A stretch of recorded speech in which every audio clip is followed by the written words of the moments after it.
ને મિત્રો, current topics ભાગ 14 ની અંદર આપનું હાર્દિક સ્વાગત છે. મિત્રો, અહીં જીપીએસસી સાવ નજીક છે અને તમે લોકો સરસ તૈયારી કરી જ છે, તો એકવાર જરૂરથી આ સાંભળી લેશો. પ્રશ્ન પહેલો, 7મા પગાર પંચની ભલામણોની સમીક્ષા માટે જે સમિતિ રચાઈ એનું નામ શું હતું? તો મિત્રો, લવાસા સમિતિ.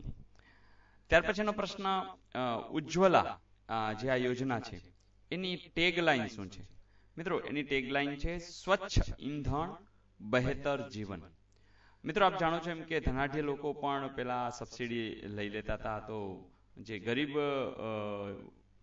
જે પરિવાર છે, બીપીએલ પરિવાર છે, તો એના સુધી જે મુશ્કેલી હતી, જે આપણો પર્યાવરણનો પણ બગાડ થતો હતો, લાકડાને લીધે એની હેલ્થ ઉપર અસર થતી હતી, જંગલો કપાતા હતા, આ બધી વસ્તુનું એક સરસ મજાની આ યોજના, ઉજ્જવલા યોજના, કે જે અત્યારે જે બીપીએલ પુખ્ત વયની મહિલાઓને 1,600 રૂપિયા પણ સહાય પણ મળે છે અને ડિપોઝિટ પણ નથી, તો એ રીતે એલપીજી ત્યાં મળી જાય છે અને 2 કરોડ સુધી આ પહોંચી ગયો છે.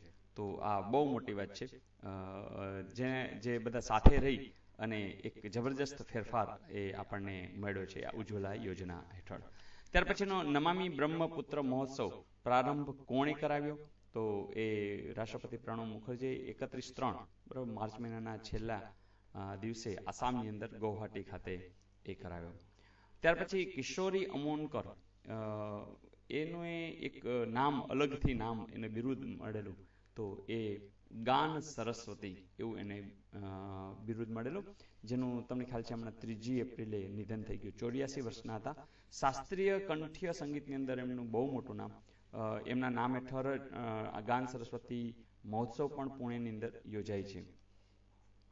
ત્યાર પછીનો પ્રશ્ન એ છે કે કોફીની સુગંધવાળી ટપાલ ટિકિટ ક્યાં લોન્ચ થઈ? તો મિત્રો, એ બેંગલુરુમાં 100 રૂપિયાની આ ટિકિટ છે.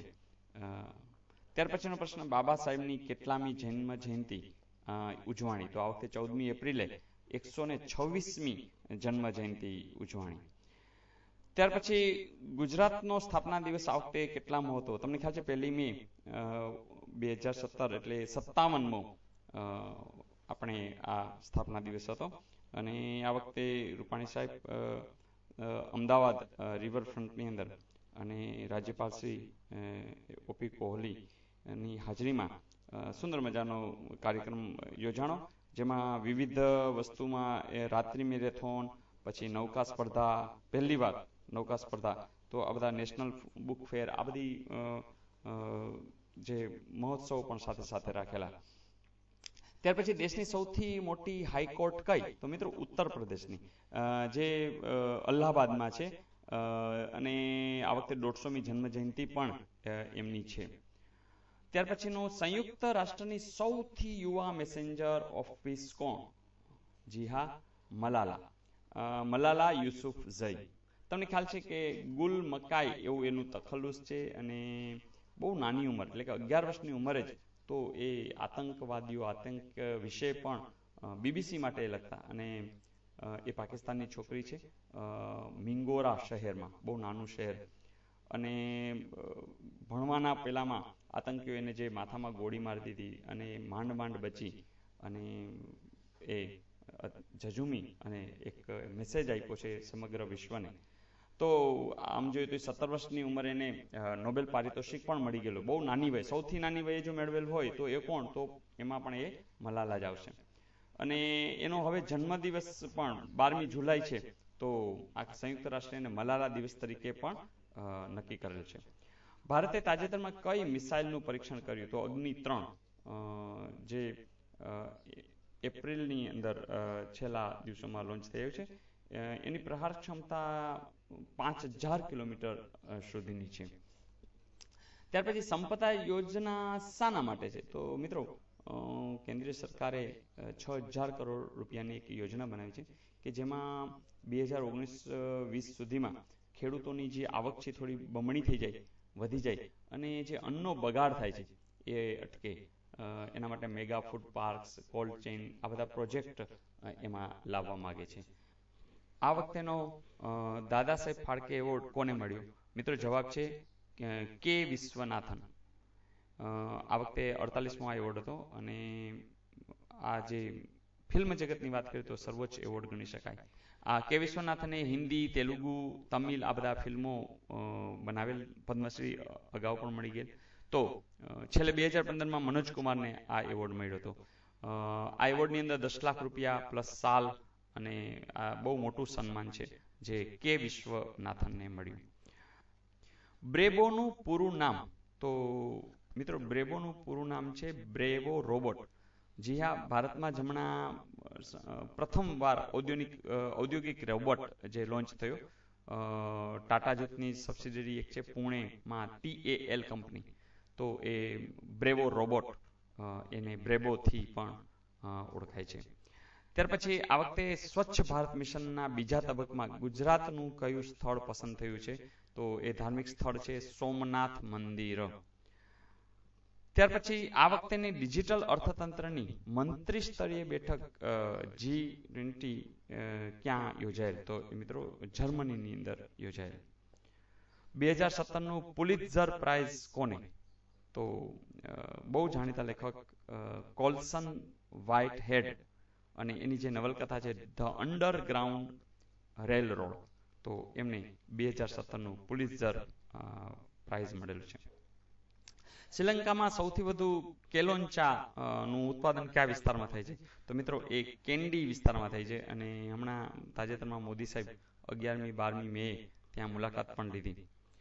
હાલ ગુજરાત સાહિત્ય અકાદમીના અધ્યક્ષ કોણ છે? તો વિષ્ણુભાઈ પંડ્યા. એમનું ઉપનામ સાક્ષર છે અને હાલ તેઓ અધ્યક્ષ છે. સાહિત્ય અકાદમી છે એની અંદર ગીજુભાઈ બાળ સાહિત્ય પારિતોષિક કોને મળ્યું? તો મિત્રો એ મળ્યું છે યશવંત મહેતાને.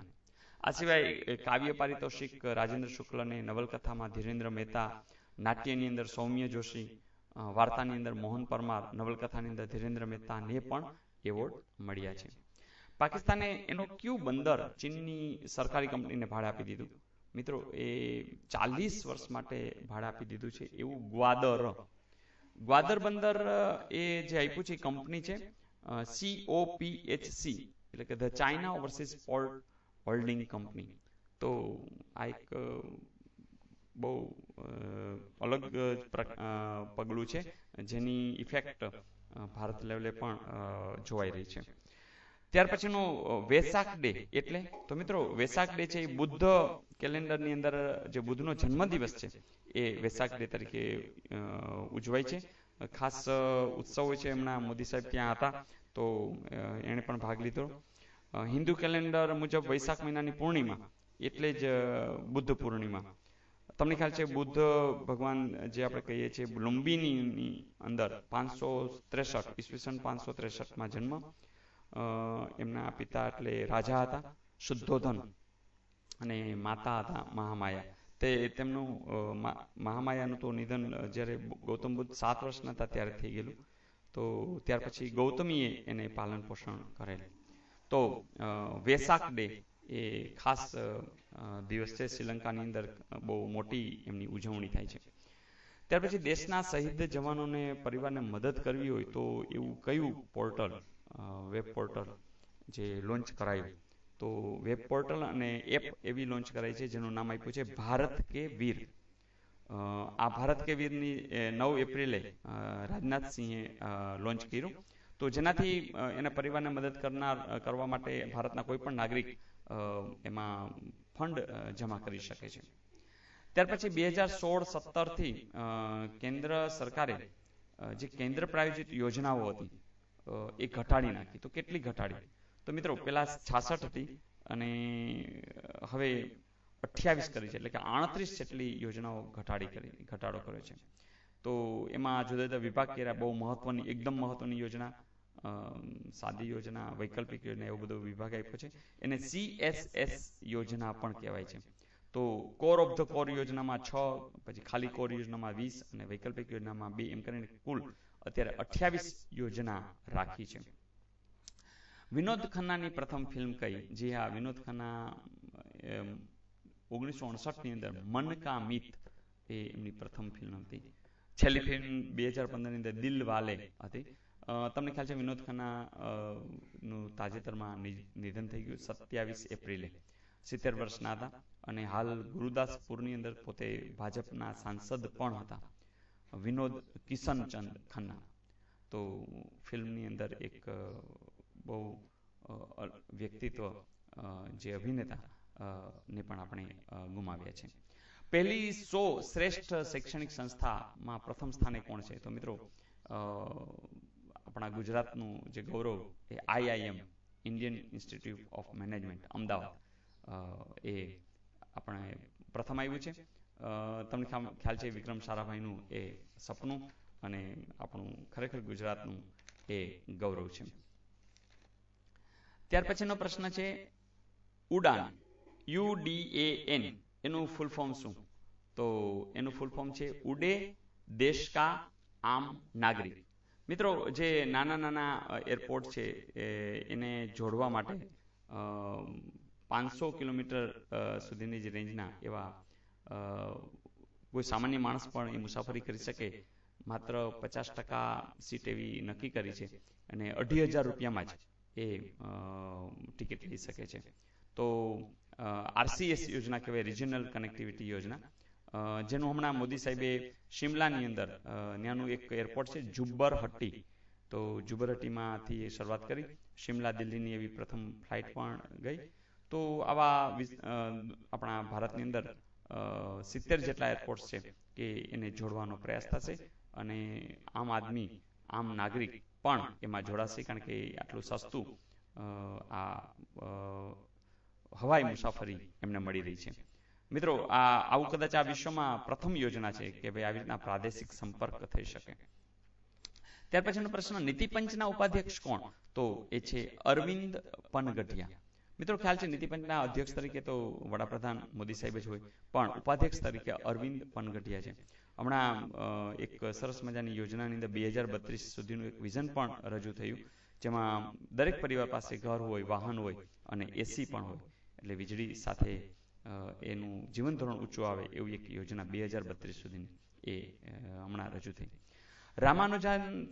રામાનુજાચાર્ય છે એની કેટલામી જન્મ જયંતિ ચાલી રહી છે? તો મિત્રો એ 1000મી, કારણ કે 1017માં તામિલનાડુની અંદર શ્રી પેરામ્બુંદુરની અંદર જન્મેલા તેઓની આજે 1000 વર્ષ સાથેની આ જન્મ જયંતિ ઉજવાઈ રહી છે.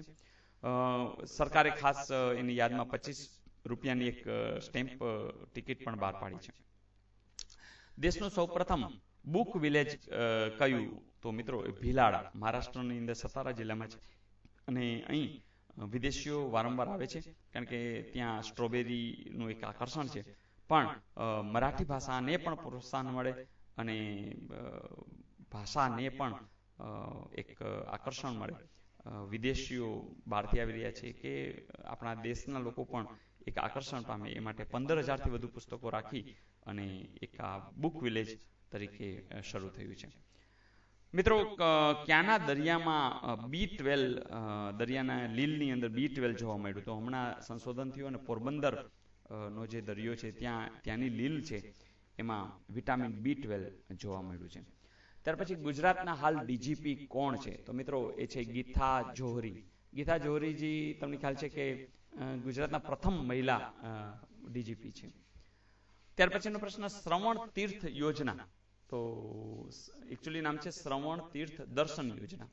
તો એ મિત્રો જગન્નાથ મંદિરથી તાજેતરમાં રૂપાણી સાહેબે લોન્ચ કરી, જેમાં ખ્યાલ છે 65 વર્ષથી વધુ વયના લોકો છે અને એસટીમાં અન્યમાં 50% જેટલી રાહત આપવામાં આવે છે જે તીર્થયાત્રાની મુસાફરીમાં. ત્યાર પછી ડિજીધન યોજનામાં 1 કરોડનું ઇનામ કોને મળ્યું? તો તમને ખ્યાલ છે સરકારે ડિજિટલ પેમેન્ટ માટેની જે પ્રોત્સાહક યોજના બનાવી, એમાં છેલ્લે મેગા ડ્રોની અંદર 1 કરોડનું ઇનામ હતું અને એ મહારાષ્ટ્રના લાતુરના શ્રદ્ધા મેંગશેટમ. તમને આનંદ થશે કે એમાં બીજું ઇનામ 50 લાખનું છે, આપણા ગુજરાતને મળ્યું છે અને એમાં હાર્દિક પ્રજાપતિને મળ્યું છે. તો મેગા ડ્રો યોજાયેલો 14મી એપ્રિલે અને એમાં આ બંને ઇનામો, આ સિવાયના પણ વેપારીને પણ ઇનામો જાહેર થયા. 5મી જૂન એ દિવસ શેના માટેનો છે? તો મિત્રો જાણો છો એ વિશ્વ પર્યાવરણ દિવસ છે.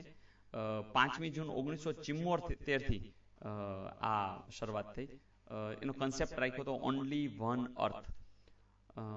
તમને એ પણ યાદ હોવું જોઈએ કે પૃથ્વી દિવસ છે 22 એપ્રિલ છે. ત્યાર પછીનો પ્રશ્ન, વિશ્વ યોગ દિવસ ક્યારે? તો મિત્રો જાણો છો 21મી જૂન છે એ વિશ્વ યોગ દિવસ તરીકે 2015 થી એ વૈશ્વિક લેવલે આપણા યોગની ઓળખ મળી ચૂકી છે. આ વખતે ત્રીજું રાષ્ટ્રીય કક્ષાની જે ઉજવણી થવાની છે અમદાવાદમાં થવાની છે. બાબા રામદેવજી આવવાના છે. 5 લાખથી પણ વધુ લોકો એક સાથે યોગ કરે અને રેકોર્ડ થાય એવો એક પ્રયાસ છે. એકચ્યુઅલી આજે ગ્લોબલ હેલ્થ, હાર્મની અને પીસ, શાંતિ, બસ આના અનુસંધાને 21મી જૂન એ વિશ્વ લેવલે યોગ દિવસ તરીકે નક્કી થયો છે. મિત્રો 21મી જૂન પસંદ કરવાનું કારણ પણ એ છે કે તમને ખ્યાલ છે વર્ષનો લોંગેસ્ટ દિવસ 21મી જૂન હોય છે. તો મિત્રો મજા આવી? બસ તમારા પ્રયાસને વધુ ઓપ મળે તો કરંટ ટોપિક્સના આ મુદ્દાઓ જરૂરથી તમને કામ આવશે. અને આ જે નેક્સ્ટ પરીક્ષા આવે છે, જીપીએસસી છે, ઓડિટરની છે, સિનિયર ક્લાર્કની છે, બધામાં કામ આવશે. બસ મિત્રો જોતા રહેજો. તમારી કોમેન્ટ્સ અમને જરૂરથી હેલ્પ કરશે. બસ આ વખતેની પરીક્ષા બેસ્ટ રહો એવી હાર્દિક શુભકામનાઓ.